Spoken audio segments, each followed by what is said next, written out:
Le RDPC a entraîné l'opinion publique et les médias vers le hors-sujet.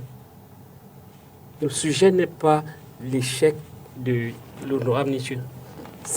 Le sujet, c'est comment on peut reconduire un incompétent depuis 40 ans au perchoir.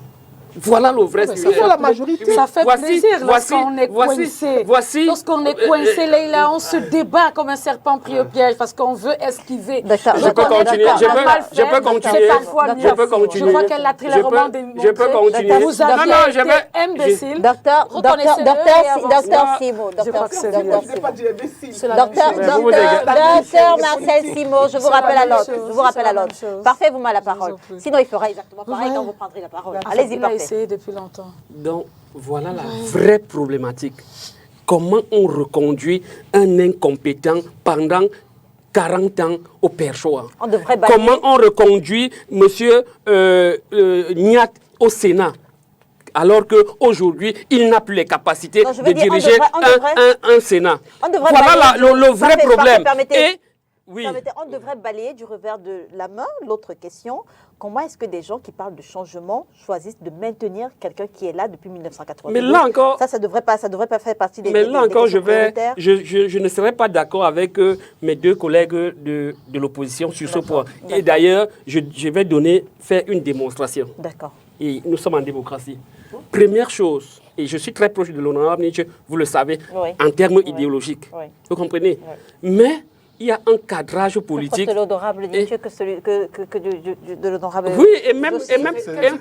Ils sont camarades du parti. Et même, je vais dire que. Oui, camarades du parti. Et même de l'honorable aussi. Parce que je vous assure, avant qu'il y ait eu cette petite crise, nous étions ensemble tous les jours. Et donc, je connais tout ce monde. Et pour cela, je veux dire, qu'est-ce que je voulais dire? La démonstration. Première chose, le parti politique SDF n'a jamais investi l'honorable aussi. Ça, c'est un point. L'honorable Nietzsche, ça, c'est un point. Donc, en principe, l'honorable Nietzsche ne devait même pas poser sa candidature. Ça doit être clairement dit. Et ailleurs, il aurait pu être sanctionné. Vous comprenez? Deuxième chose, madame. Est-ce la raison pour laquelle, aux yeux du monde... Non, les yeux du monde, et c'est pour cela que les yeux du monde ne suffisent pas. Il faut enseigner, il faut encadrer les populations et leur dire ce qui se passe. Ça, c'est la première chose. On a coutume de dire le linge sale se lave en famille. Je veux dire, à moins que ce soit docteur Simo, docteur Marcel Simo. Je veux dire, on a coutume de dire, docteur Marcel Simo, on a coutume de dire que le linge sale se lave en famille. L'honorable Jean-Michel Nietzsche n'a pas été investi pour être candidat à l'élection du président de l'Assemblée nationale, mais toujours est-il qu'il s'est présenté. Et on a quand même, avec lui-même, on a quand même 5 députés qui sont issus du SDF. Est-ce que même au sein de votre propre formation politique, l'honorable Nietzsche fait l'unanimité? Madame Léla, est-ce que ces députés étaient là? Ces députés n'étaient pas là en dehors d'un seul. Ochi était là. Aussi, pas Ochi. Aussi. Seul était là. Donc, parce que quand les gens s'expliquent dans l'informel, quand les gens parlent dans l'informel, je viens ici pour leur donner la vérité. On se sera attendu à devant. Moi, voilà. Docteur Marcel Simo, je vous en prie. Parfait, vous m'avez encore la parole. Allez-y, parfait. Allez-y. Donc, 5 députés, il n'y avait que 2 députés SDF dans la salle. Honorable Nietzsche et honorable aussi. Autre certitude, l'honorable aussi n'a pas voté pour l'honorable Nietzsche. Oui, ça c'est clair. C'est clair. Deuxième chose, le groupe parlementaire, le groupe l'Union pour le changement était en réunion la veille. Personne n'a dit qu'il allait poser la candidature le soir. Et l'honorable Nietzsche, qui fait partie de cette Union pour le changement, il n'a même pas demandé à être soutenu. Il va de soi que les résultats qui vont sortir le soir, qui vont sortir lors de l'élection, il ne faut pas acculer l'opposition. Faute de quoi, vous êtes en train de préparer une opinion publique contre ces gens qui n'ont fait que quelque chose de bien cadrer. Non, Maintenant, je vais... Maître a posé un préalable. Oui. Je veux dire, maître a posé un préalable. Quand on est, si je reprends ces mots, quand on est opposant, face à un adversaire qui est du parti au pouvoir, on choisit d'abord...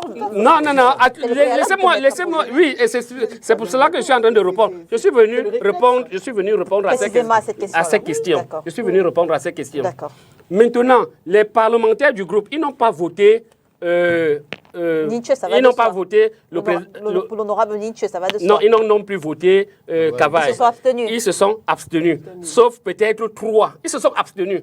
Donc ça veut dire que ne les envoyez pas à la potence. Est-ce que la procédure, est-ce que la procédure, qu'est-ce qu'elle vaut? Pardon? Dans un contexte comme celui-ci, qu'est-ce que ça vaut l'abstention? Même si l'honorable Nietzsche avait eu 16 voix, qu'est-ce que ça valait? Parce que je suis d'accord, je suis d'accord, je suis d'accord avec, je suis d'accord avec Maître Kenyé, personnellement, que cette assemblée, c'est de la gnognotte. C'est de la gnognotte. Il faut, ceux qui ont voté, les 148 députés qui ont voté le Cavaillé, vous les voyez moins dangereux que ceux qui n'ont pas voté l'honorable Nietzsche. Ça, il y a quelque chose qui ne va pas, madame.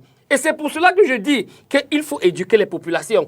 Est-ce que l'honorable Nietzsche a suivi la procédure? Non. Est-ce qu'il est arrivé là par accident? Oui, au soir de l'élection.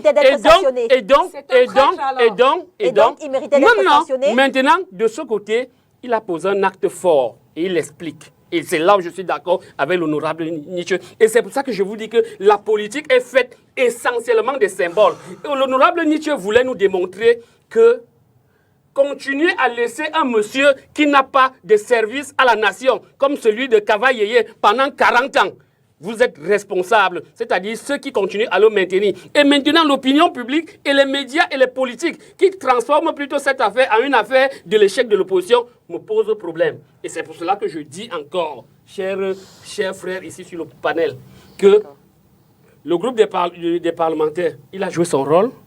Qu'il vote Nietzsche ou pas, ça n'aurait servi à rien. Ça devait être la même chose.